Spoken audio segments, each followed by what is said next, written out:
Hey guys, I see a couple of you kind of trickling in here.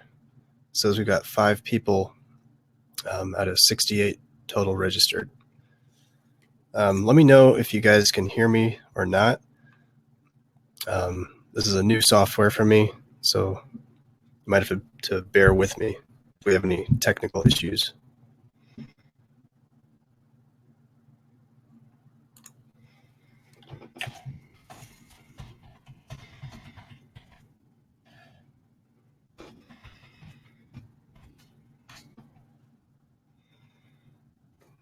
All right, good. Hey Chaz, hey Sam, good to see you. Looks like we got 19 people now.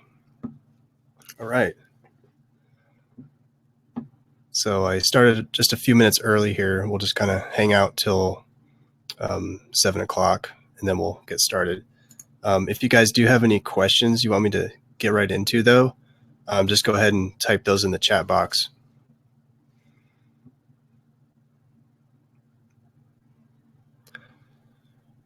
Hey, Angela.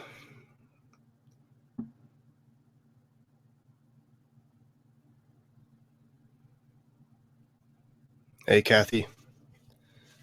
Got my fan base here tonight, my loyal fan base. This is actually the first live webinar I think I've done, at least in a long time.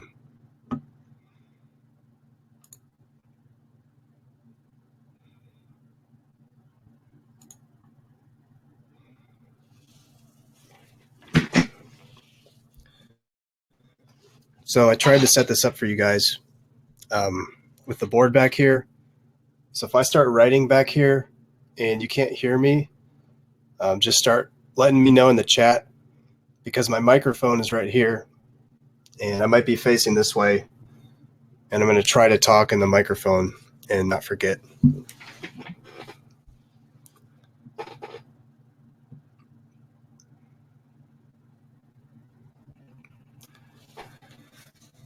So again, for you guys who are in already, if you've got questions, go ahead and put those in the chat box and I'll get started answering those. Because basically this is going to be a question and answer session. I don't really have a formal presentation to give, so it's just going to be kind of back and forth Q&A.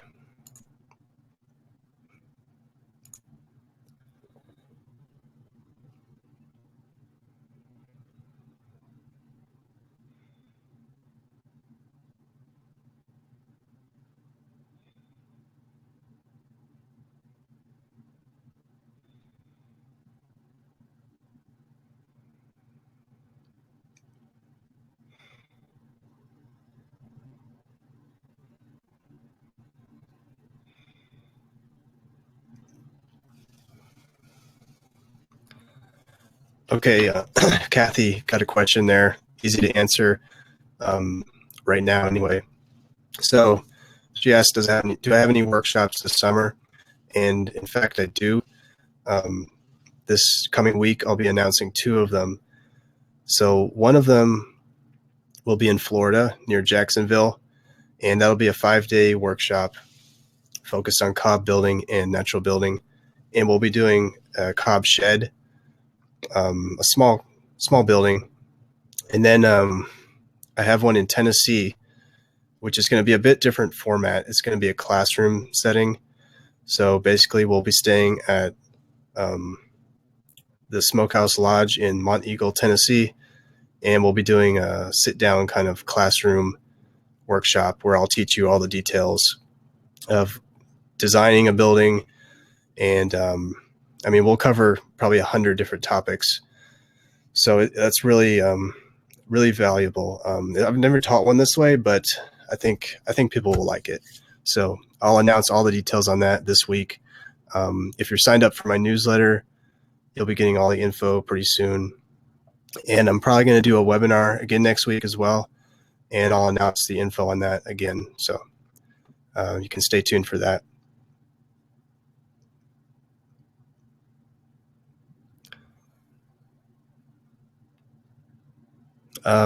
Sam's question there.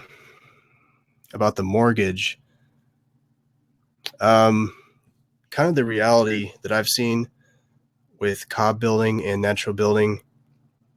I mean, this varies greatly, but the cost of Cob buildings and earthen buildings are basically they can be the same. I mean, it's not necessarily cheaper if you're building out of earthen materials. The wall materials themselves might be cheaper, but the overall structural cost is usually about the same. For what you save in materials cost is usually the cost of labor is much greater, so it kind of evens out.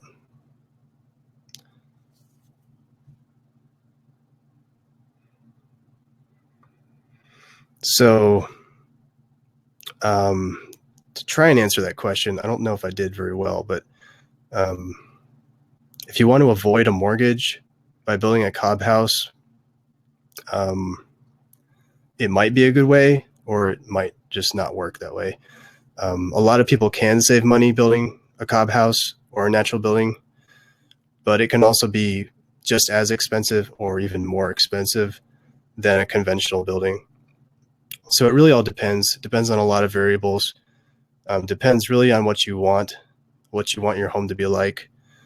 I mean, if you want all the luxuries of a conventional standard type of building, then you're probably going to be looking at a higher cost in most cases. But again, it just varies so much. There's so many variables. Okay, let me check these questions again.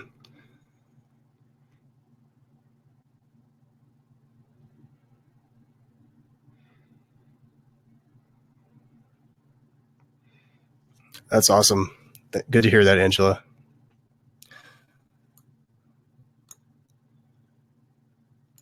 Okay, let me. I had one good question here come up earlier. It was about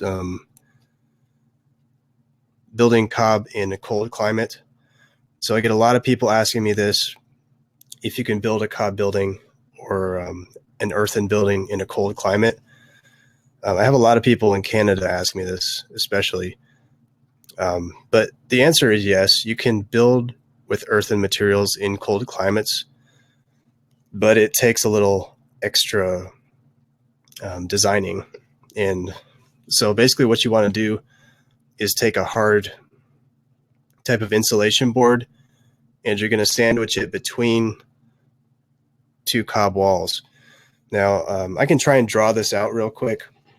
It's not going to be pretty because I'm going to do it real quick, but just to give you kind of a basic idea.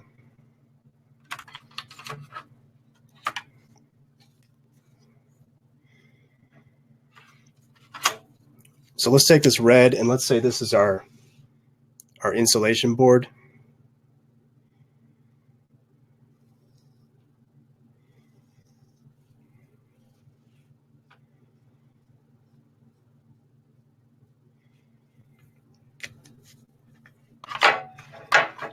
Okay, and then we got Cob walls on both sides.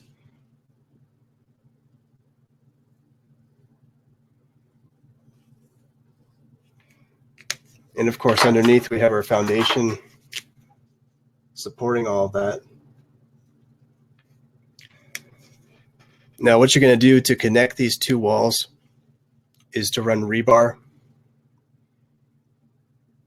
So we have vertical rebar, and then we're going to tie them together with a horizontal rebar.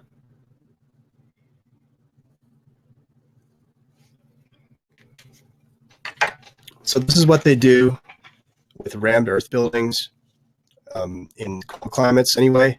In the Pacific Northwest, they'll do this for rammed earth buildings and make them highly insulated, because earthen materials without added insulation are basically an R3 value per foot thickness of the material. So that's essentially nothing. So by adding insulation board in between, you can give yourself like an R30 value at least.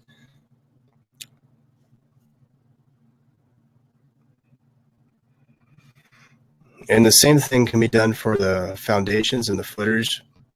So I got this question earlier today. Now let's say that this is the outer wall.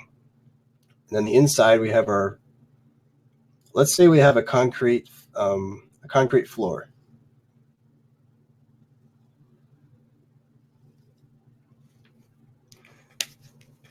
So a lot of the time,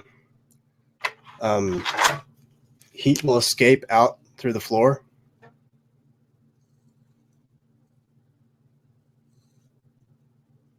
So we want to stop that heat from escaping by adding insulation.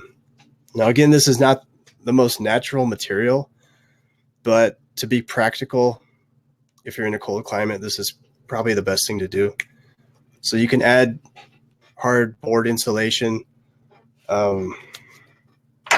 There's various ways to do it, but essentially you can add it to either the inside of the foundation footer. You can add it underneath the concrete floor, or in some cases you can even add it on the outside. So that stops that heat transfer.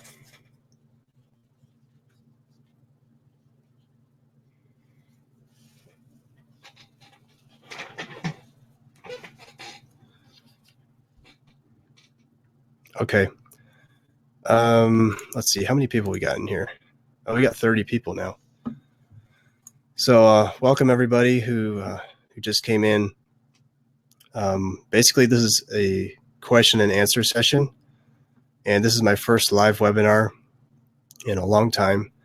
And I've got this new software which I'm trying out, and so far it seems to be working really well. But basically, I need more questions from you guys because I can talk on a lot of different subjects, but I don't really have a clear presentation for this first go here. So anything you got, just put it in the chat box and I'll try to answer it as best as I can.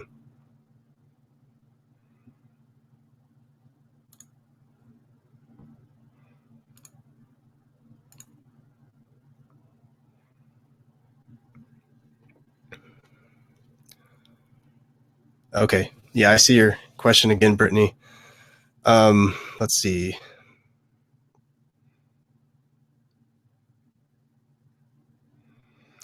Trying to understand a little better about your situation there.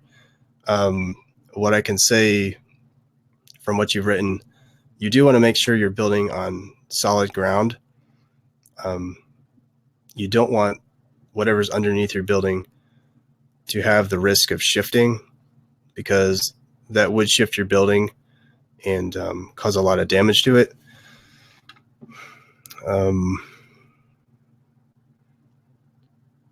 Yeah, I just don't know exactly.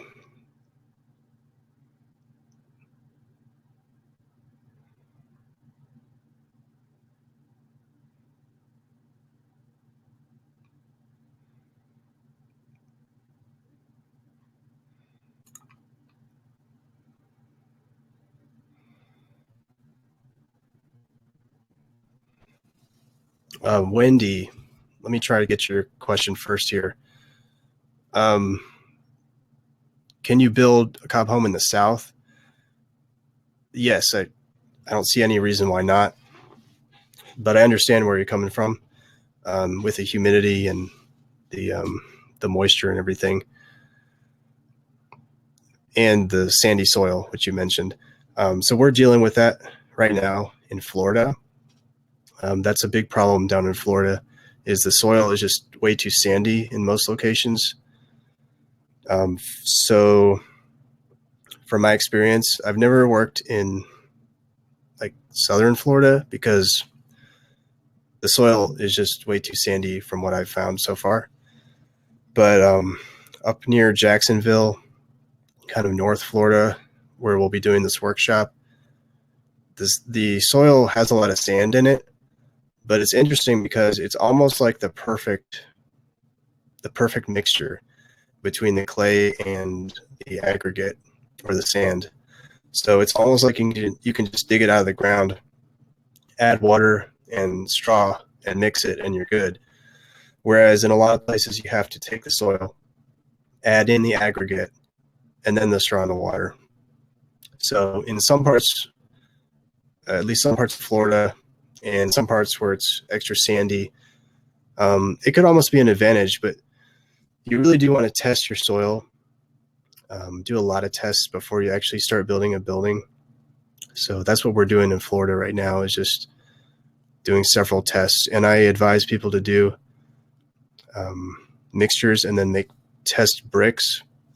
And then that's the most accurate way of testing, in my opinion, as opposed to doing like the jar tests and all the little touch and feel tests.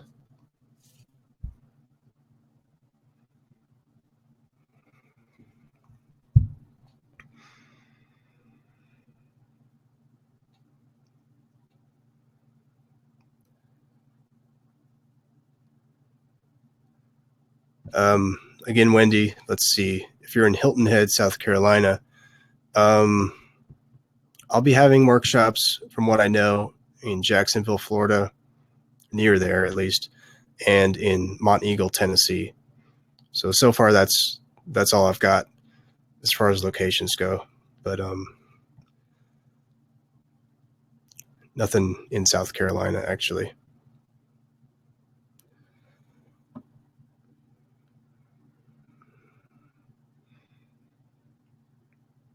Miranda, I'll get to your question here because that's kind of relevant. Usually you just have to wait. Usually, I mean, 24 to 48 hours will usually dry out a cob block or any kind of earthen block, as long as it's not real big. If you can fit it in your hands, it'll probably dry through within a day or two. So that's long enough. And to see if they're actually good, you want to check for cracks. And you can drop them from about waist height. See if they break. See if they chip. See if the corners break, or if it just totally breaks in half or crumbles. You really want to just check for cracks mostly.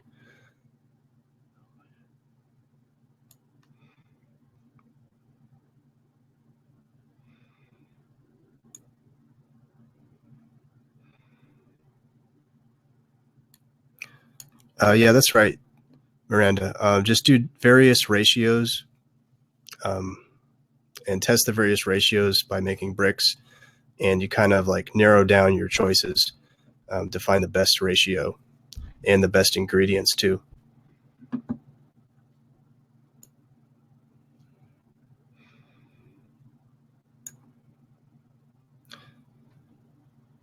The Jacksonville workshop will be the last week of April.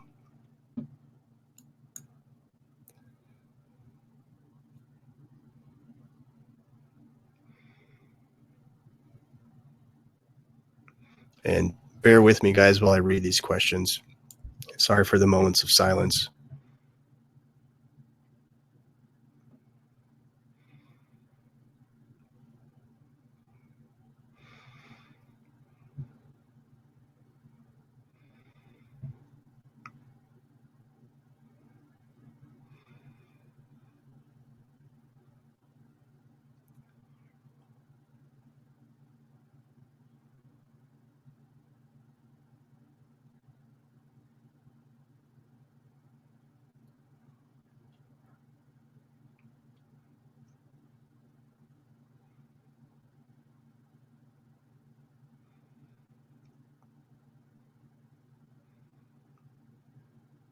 Okay, let me go down. I've got a ton of questions coming in here.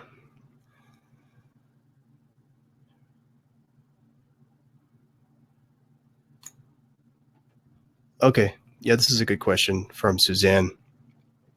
As far as waterproofing a cob building, so she asked, before waterproof materials, plastics were invented, how did cob builders prevent rain from coming through a living roof?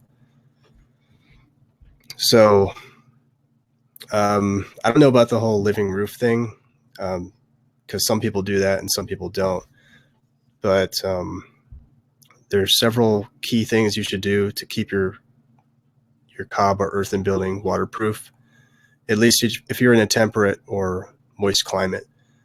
So the first thing to do is to keep your cob walls up off the ground, and that's one of the purposes of the stem wall foundation. So your stem wall is going to keep your earth above ground.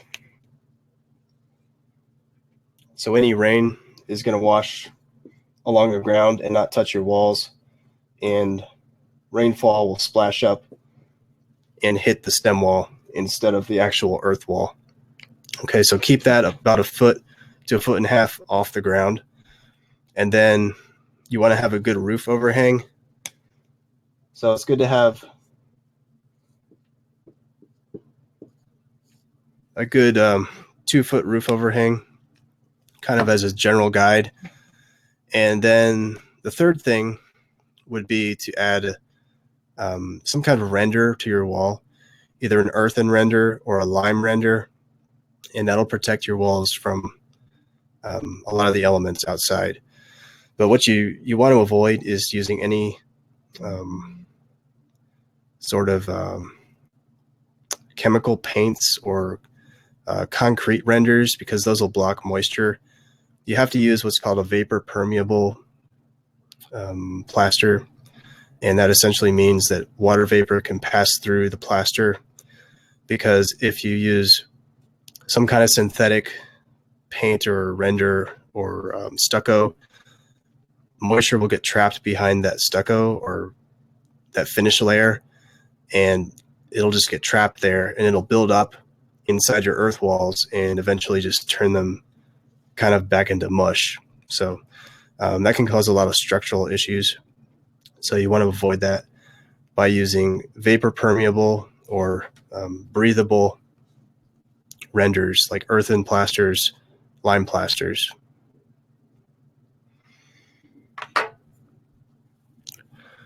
Check my questions again.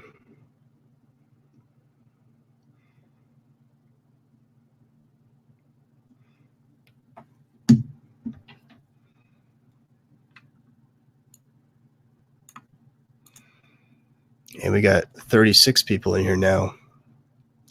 It's a pretty big crowd. This is kind of just my test run, so thanks guys for being here and bearing with me.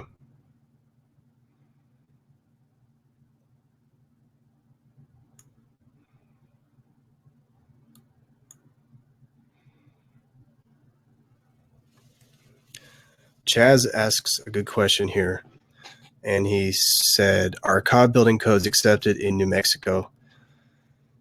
So technically there are no cob building codes, but in New Mexico, a lot of people get by using the Adobe code, and I don't know the specifics on the Adobe code, but I've heard stories that people have used that to build cob buildings and other types of earthen buildings. And I heard one thing they have to do is add a certain amount of cement to it, so that you could take an Adobe block and submerge it in water for a certain amount of time, and then take it back out, and it would still be structurally sound. So you could probably look into the Adobe code there and see how that could apply. That's what I would do probably.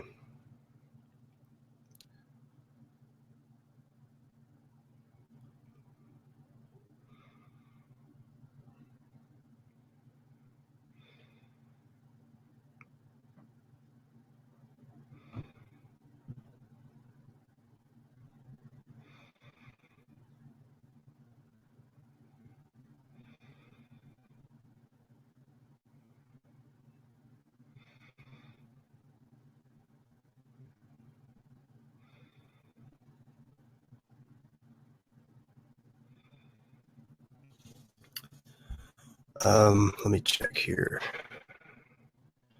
Some of you guys, some of your questions are really good. I'm just trying to analyze them and think about them a lot. if you want, you can email me your questions if they're very detailed and I don't get to them.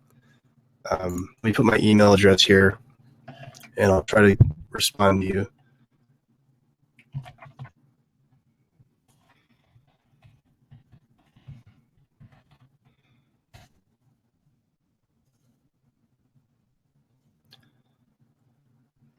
So just make a note in the title of that email, something about the webinar, just so I notice it more, because I get a lot of emails and sometimes I don't get to answer them all. But for you guys, I'd like to answer all your questions for you guys who came here. So if I don't get to it, just send me an email.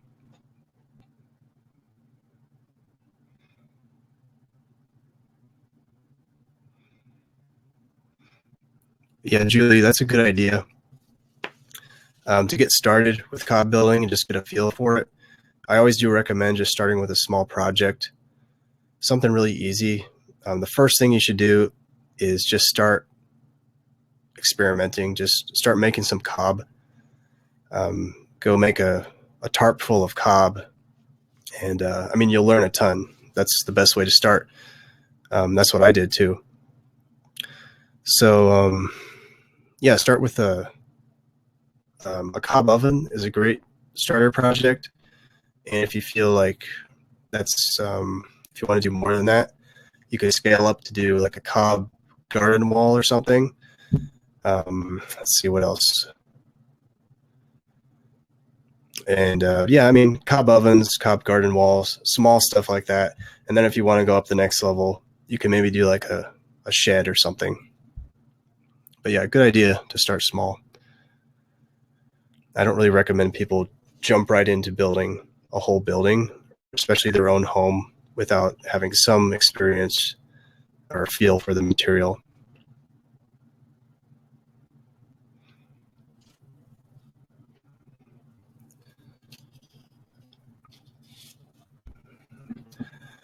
And I've got one person here who's been stuck out of the webinar, so let me email her a link real quick. If I can find this.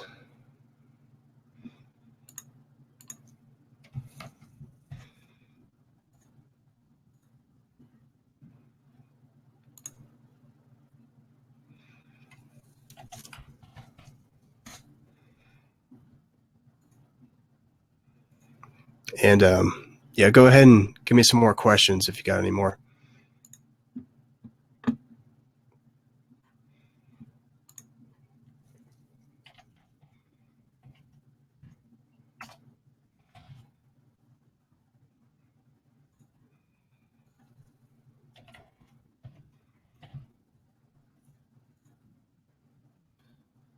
All right.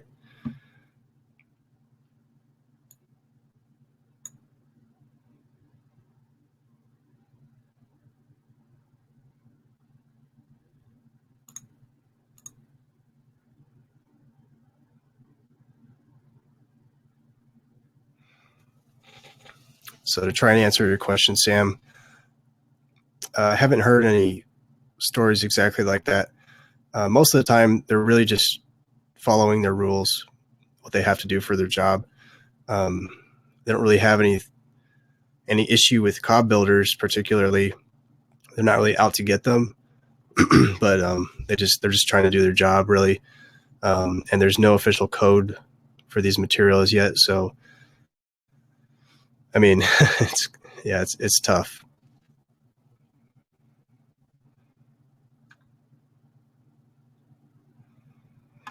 It's best to try and work with building inspectors as much as you can, and that's kind of the way, kind of what I'm trying to develop with my work, is find a way to build with cob and earthen materials to the standards of building codes, to a sort of more modern standard, kind of melding the traditional and the modern materials together so that building inspectors and building departments don't have so much of a problem with it.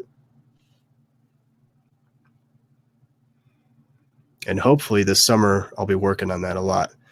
If things go well, I'm hoping that I can keep working like this If you read in my email, I went back to a corporate job. It only lasted a few weeks. It just wasn't my thing. It was marketing, which I used to do.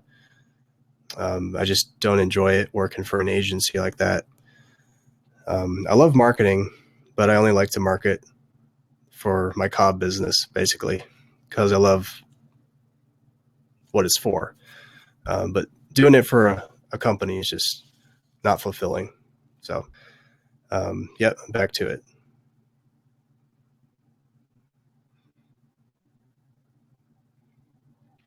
Brittany, that's a good question. And I don't see any problems with that. That's actually a good strategy to build up your roof structure first and then build the cob walls underneath it as you go. This is a good strategy for a lot of reasons. It's good because it protects your cob walls from moisture and rain as you're building them up. And it also keeps the sun off you while you're building in the summer, which is nice. Not to mention, you have a structural form holding up your roof, usually some kind of timber frame. And so, again, that helps reassure the building inspectors, the building departments, that you have a solid structure and it's not just being supported by the earthen walls.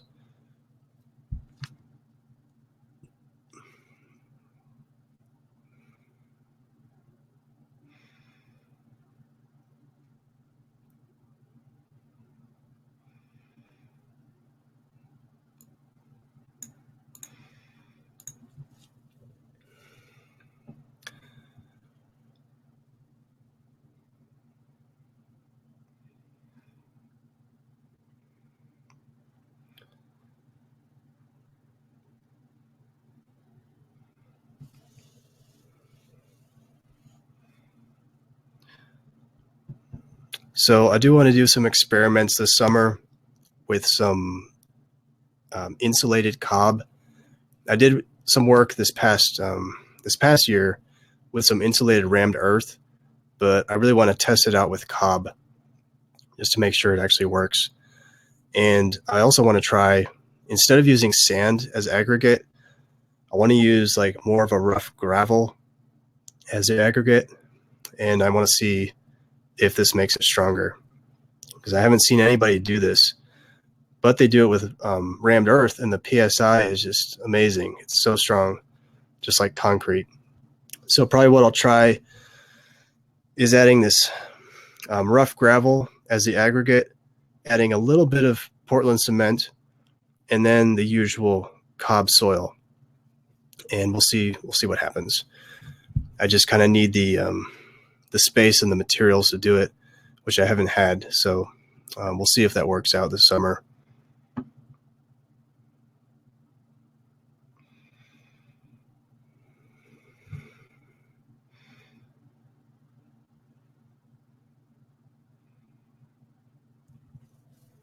Sam, yeah. Let's see. So you're asking, is it strong enough to support a floor? Yes. So definitely, if you have a thick cob or earthen wall, it will definitely support a floor resting on top or in the middle of it. Cob is load bearing, and it can support a very heavy load.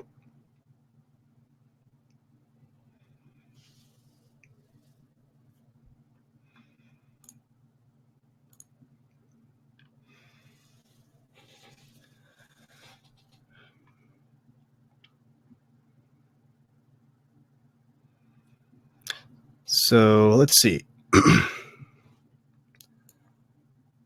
I don't want to be too salesy here, but I do have this function I want to try out, which lets me put up these display offers.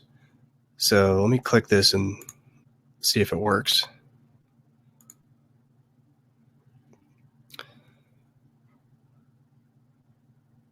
So you should see a link there popped up. That's to my main Cob course, an earthen building course. And this is the online course that I have. And it's over 12 hours of video and probably 200 pages of written text. I cover tons of stuff. And I mean, if you have any questions that I haven't covered on my website or my YouTube channel or webinars or anything like that, the course probably answers it. And in fact, I'm offering it for 50% off just for you guys because you're bearing with my first webinar. Actually, I gave this offer on Black Friday, and it's basically like saving $500.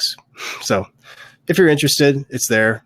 That's not really what this webinar is about, but I wanted to put it out there for you guys in case. Check the questions again.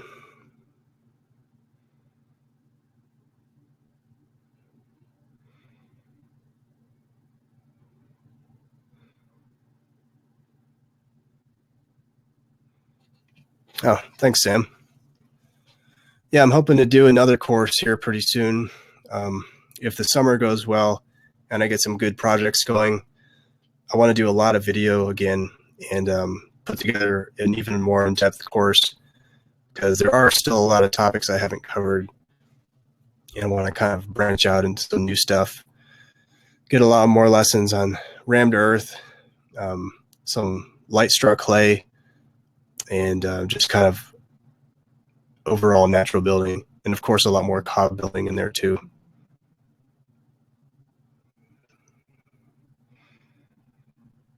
And Miranda, you asked about the hemp.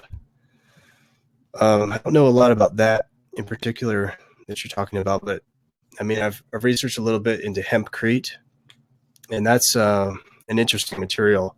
It's very similar to the light straw clay, and the way it's done is you create forms on both sides of the wall, and then you put the material, the hempcrete, inside, and then you compact it. So it's similar to rammed earth in that way too. So it's a compacted material, but it's apparently is highly insulated and pretty strong.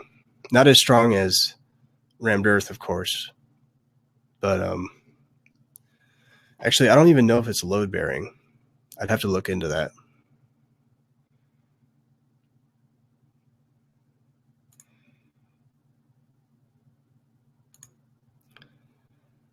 So yeah, let's do a couple more questions before we wrap up here. If you guys have anything, what are your most burning questions about cob?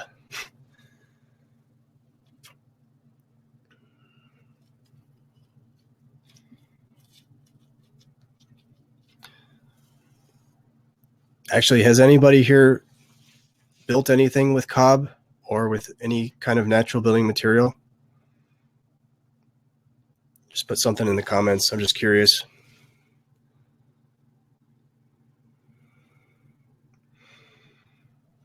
Yeah, that's a good question, Sam.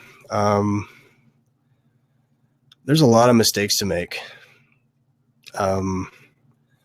Usually it has to do with the mixture being too rushed, I guess, and not analyzing the mixture well enough, and then getting through building your structure or whatever it is, and then realizing that your mixture wasn't very good.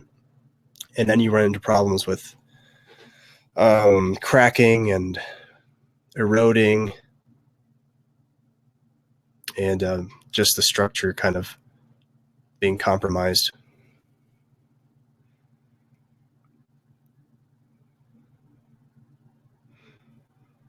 Oh, Wendy built a storage building. That's pretty good.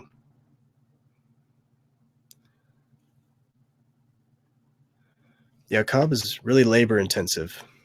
Once you start building with it, you'll realize that it can take a long time.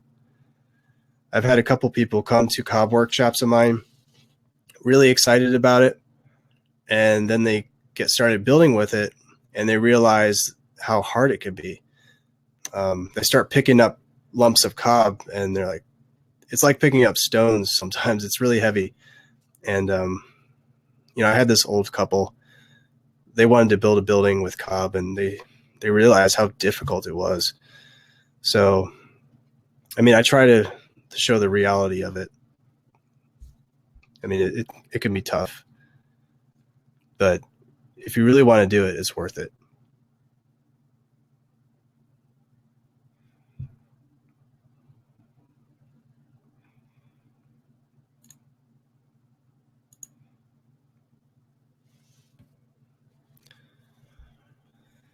Okay, so again, if I missed your question or if you think of a question later, just shoot me an email and I'll try to get back to you as soon as possible. And again, let me put my email down here.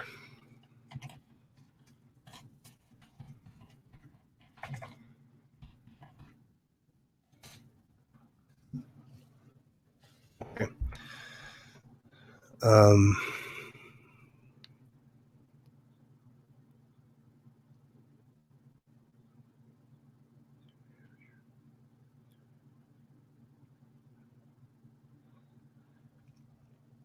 to repair a fissure in a cob wall. That's a really good question. I actually haven't done repairs before, but I've been trying to research it. They do this a lot in England because a lot of the cob buildings are hundreds of years old, and um, they have come under a lot of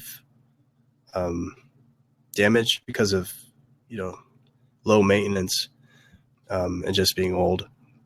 And so there are people who go around and repair cob buildings. And I don't know the exact techniques yet, but it seems like they carve out wherever there's a crack or something. They'll like carve it out and then fill it in with a lot of the times they use like adobe blocks. They'll fill in the gaps with adobe blocks, which is interesting. I don't know exactly why.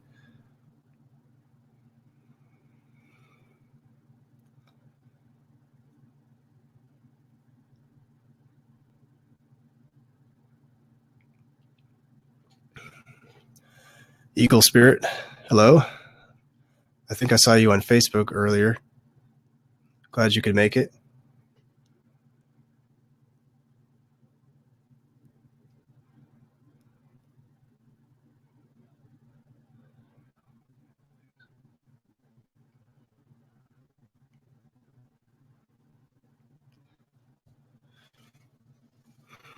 Yeah, come back to the codes question. This is the most complicated part of building with cob and natural building. It's just trying to deal with the codes.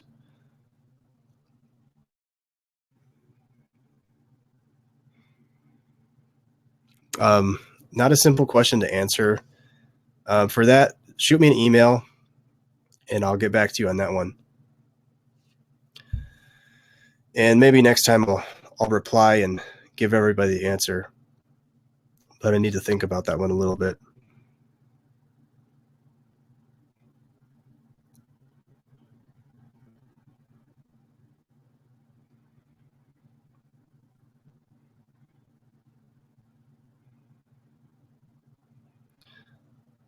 So, Wendy, I haven't done an interior wall in an existing house, but if you do want to do something like that, you still want to have the cob wall resting on a solid foundation.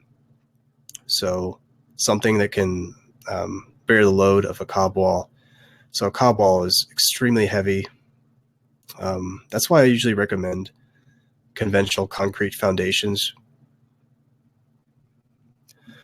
So, you definitely don't want to build a cob wall, interior cob wall, on like a wooden floor or something like that. That's just not going to sustain itself.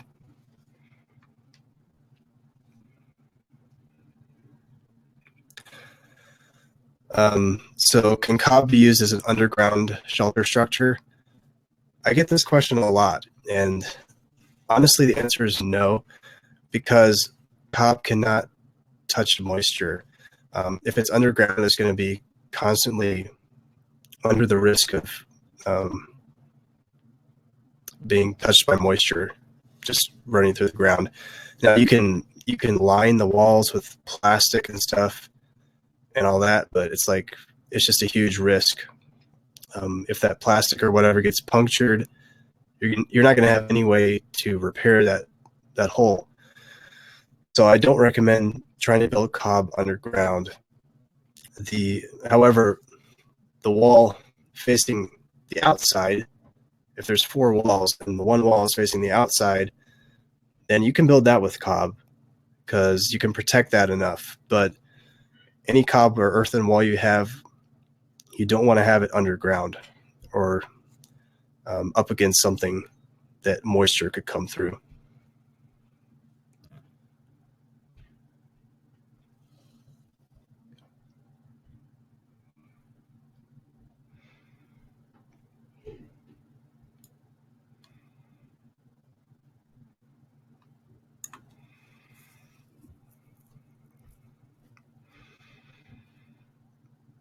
So something for an underground walk-in cooler.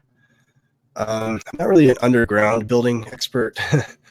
um, if I did something underground, I would probably not go with a natural building material, honestly. I would probably go with something very conventional, most likely concrete. So um, you could do earth bags underground. I've seen that done before successfully. I believe what they do is they fill the earth bags with gravel, and then they line the whole underground portion with some sort of vapor permeable plastic, and they'll have a really well set up drainage system. Ferro cement, yeah, you could probably do ferro cement underground. That would probably work. Again, I'm not an expert on that, but it sounds like that could probably work underground. Could probably do like some sort of wire mesh, and then ferro cement over whatever shape that is, and that might work. As long as it's load bearing, or the pressures of the earth on the sides and the top. So I don't know the engineering of that, but somehow it could probably be done.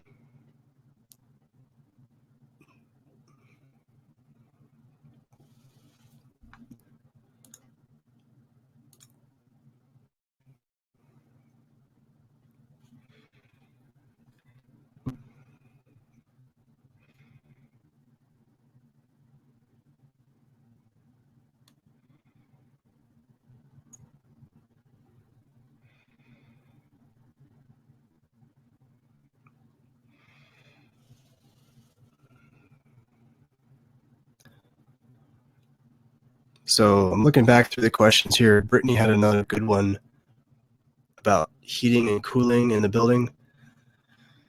So one of the really amazing things about earthen materials is that they have a natural way of regulating the indoor temperature of the building. So earthen materials have thermal mass, and so they can absorb sunlight, store that heat, and then re-release that heat to the inside of the building, usually at night, whenever it gets colder, and sort of regulate that indoor temperature. And the same thing can happen in the summer with cooling. So it'll prevent too much heat from going into the building and keep that heat outside. I need to review that a little bit more, to be honest. You could write a whole book on passive solar design, passive cooling. It's quite technical. But basically, cob and earth materials with a thick monolithic wall. That thermal mass will regulate the indoor air temperature of your building. So this is why people build with earth materials in hot deserts, because it keeps that indoor temperature pretty well regulated throughout the whole day. So if it's burning hot outside, it's going to be pretty cool and mild on the inside. And if it's really cold outside, it'll still be pretty mild on the inside.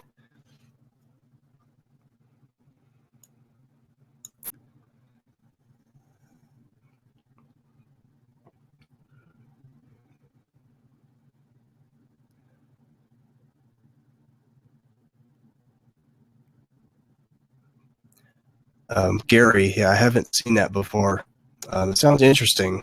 I'd like to know what it is. But without that, what I do is add some Portland cement. That's the closest I can get.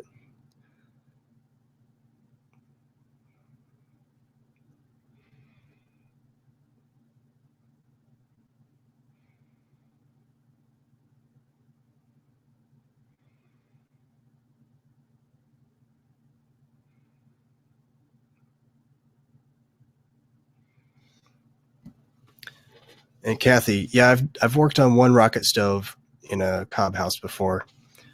Um, I don't know a ton about rocket stoves, but they take advantage of the thermal mass of Cob really well by absorbing that heat and storing it and slowly releasing it back into the building. So rocket stoves combined with Cob can be really energy efficient.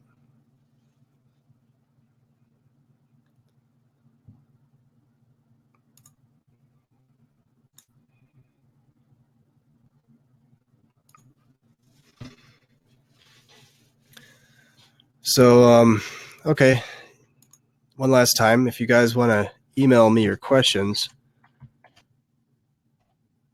you can go ahead and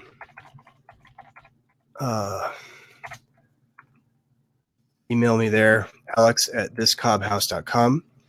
And in the title or subject of your email, just mention something about the webinar so I notice it and pick it out.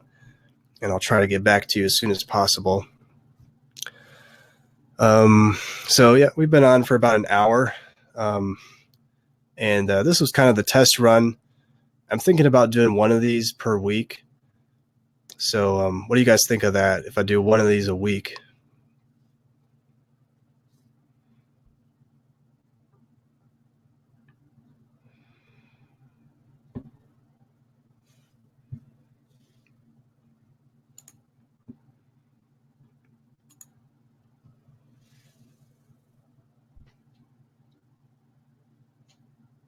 Okay, cool. Yeah, so let's wrap it up for tonight. And I hope you guys got some value out of this at least. I know it was really informal and a lot of silence to bear with, but I hope it was okay.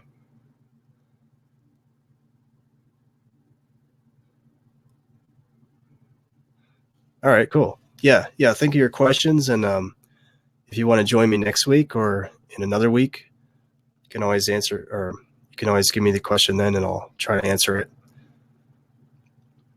Because I get a lot of emails and I just can't answer all the emails sometimes. So I figure doing these webinars more often would be a good way for me to kind of answer people's questions and for a lot of people to hear it. So yeah, I'll try to do one of these more often. Okay, guys, thanks for coming out and being on this webinar tonight. And I'm just going to wrap it up right here. And I hope you all have a good night, and I'll see you next time.